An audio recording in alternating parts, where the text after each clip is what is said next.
Hi guys, Element21 here, and today we are gonna take a look at the IBM Thinkpad 370C from the year 1995. It was a business laptop back then, and it had really good specs for the time.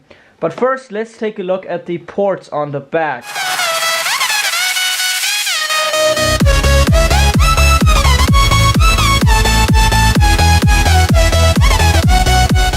Right here you have your power port. Then right here you have a port for the docking station, a VGA port, a parallel port, and a serial port. And this docking station port can also be accessed from this little slider right here. Very convenient. Over here we have a port for an external mouse, and we have two PCMCIA slots that is a bit tricky to get at them because this piece of plastic is right here. Yep, there you go. And in here I have a pop-out modem to plug in a LAN cable, and above that I have a compact flash card reader so I can put some games on this computer to play.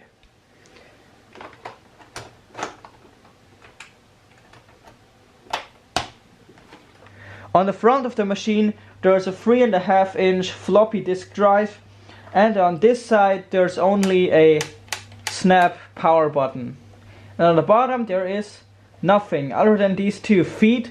You can stand up that the keyboard typing experience is a bit better, and this right here is a slider. You can slide over, and now you can attach a lock to it right here so that no one can open the chassis, which is something really cool that this laptop can do.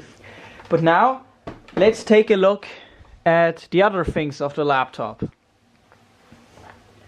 To open the laptop up, you have 2 little sliders on the side that you have to push at the same time to open the lid. And these 2 sliders are also used to reveal everything inside the computer, but we're gonna take a look at this later. First, let's talk about the specs of this machine. This particular computer is running Windows 95. It was released in May of 1995, as I said before.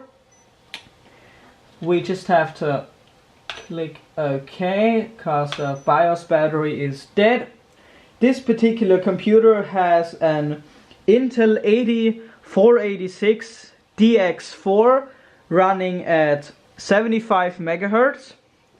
It also has a graphics chip from Western Digital, which has 1 megabyte of VRAM.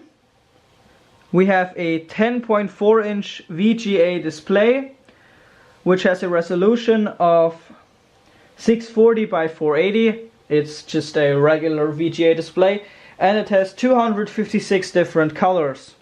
Now for the memory or RAM, this computer has 20 megabytes of built-in RAM. It was upgraded sometime 1998, I think, but I'm not sure. Just close this battery indicator. The battery is obviously dead after all these years. And for the hard drive, we have a 340 megabyte, those are megabytes, not gigabytes, hard drive, which can theoretically be upgraded to 2 gigabytes, but why would you need so much storage in such an old computer anyways? It's pretty much just useless to upgrade. And something I just wanted to say, this computer weighs 2.85 kilograms, which is, well, for a computer at the time it was incredibly small and light, but for a laptop today it's actually, well, way too heavy and too thick.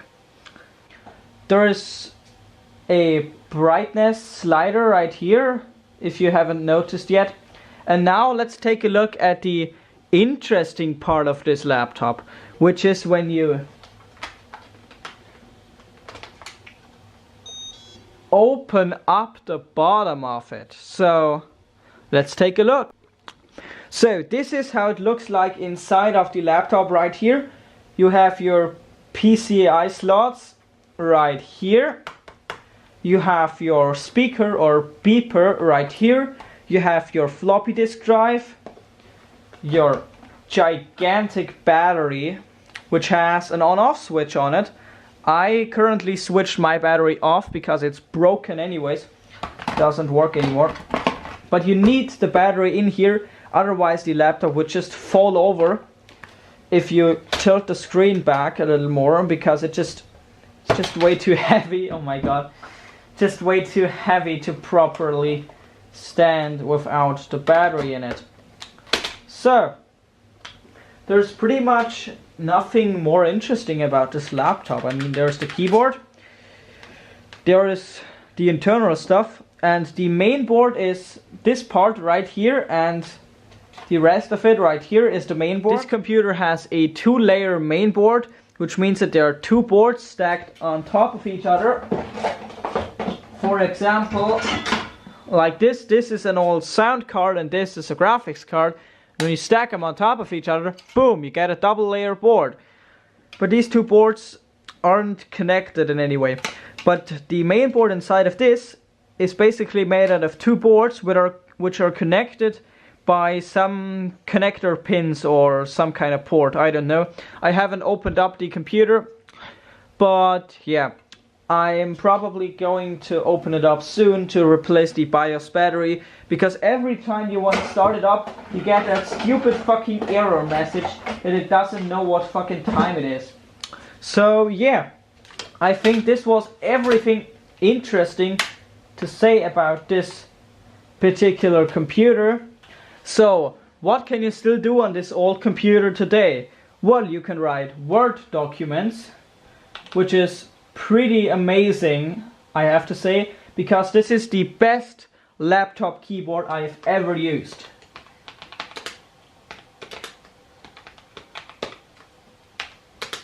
It's just the greatest laptop keyboard ever, at least on ThinkPads. How do you make the text bigger in this old version of Word? Hello? Oh, right here. I'm fucking blind. Should have been wearing my glasses today. Well, hello, I'm Simon. Well, you can still type fine on this machine today. Another thing that people might want to use this computer for is for retro gaming. And what is the best game you can play on an old computer? Correct, it's Doom. The original version of Doom. By the way, this computer doesn't have a speaker, so you will only hear some beeping noises and not the classic Doom music. But you know, Doom runs fine on this machine. It's definitely playable. The controls just don't work that incredibly great, but they work. They definitely work. I mean, like, for sure, this computer is pretty old. You shouldn't expect some insane graphics, or I don't know. Why don't we just finish the first stage of Doom real quick? I have enough time for that. Oh my god, he is coming back. The next one of these dudes is coming, right? Yep, there he is. Just nuke him away. Perfect. And we did it. Okay, so for gaming, or retro gaming to be exact, this computer is perfect. It has a good display, an amazing keyboard. You just have to make sure that you properly set up your controls before you start playing a game. Well, now let me show you how well the floppy disk drive works. I have a... Oh, there it is. A floppy disk. And 121 Data 2. just pop that in here. And this computer is actually very capable. You can still render some images. Or, well, what is on this thing? I don't even know. Some random games are on this floppy disk, I don't really know. But, yeah, well, let's take a look at rendering images on this computer. Let's just go into the My Images folder. And we have an image of Hatsune Miku right here. And yeah, it's actually rendering the image using, I don't know, I think it's Internet Explorer. Why don't we use Internet Explorer to render an image? I don't know.